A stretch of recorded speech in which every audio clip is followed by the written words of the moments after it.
This is the first presidential election since the Supreme Court overturned Roe v. Wade.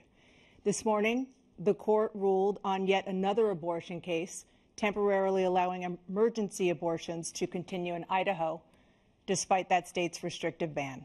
Former President Trump, you take credit for the decision to overturn Roe v. Wade, which returned the issue of abortion to the states. Correct. However, the federal government still plays a role in whether or not women have access to abortion pills.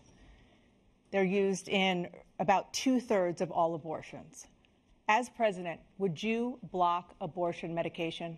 First of all, the Supreme Court just approved the abortion pill, and I agree with their decision to have done that, and I will not block it.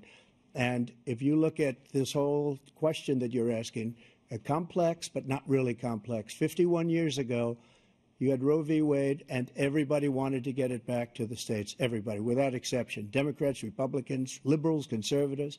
Everybody wanted it back. Religious leaders. And what I did is I put 3 great Supreme Court justices on the court, and they happened to vote in favor of killing Roe v. Wade and moving it back to the states. This is something that everybody wanted. Now, 10 years ago or so, they started talking about how many weeks and how many this, getting into other things. But every legal scholar throughout the world, the most respected, wanted it brought back to the states. I did that. Now the states are working it out. If you look at Ohio, it was a decision that was an end result that was a little bit more liberal than you would have thought. Kansas, I would say the same thing. Texas is different. Florida is different. But they're all making their own decisions right now. And right now, the states control it. That's the vote of the people.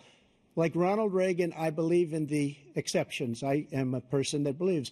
And frankly, I think it's important to believe in the exceptions. Some people, you have to follow your heart. Some people don't believe in that. But I believe in the exceptions for rape, incest, and the life of the mother. I think it's very important. Some people don't. Follow your heart. But you have to get elected also. And because that has to do with other things. You got to get elected.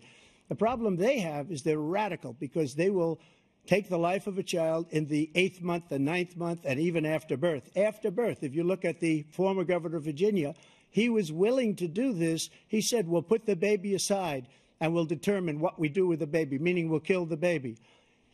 What happened is we brought it back to the states, and the country is now coming together on this issue. It's been a great thing. Thank you.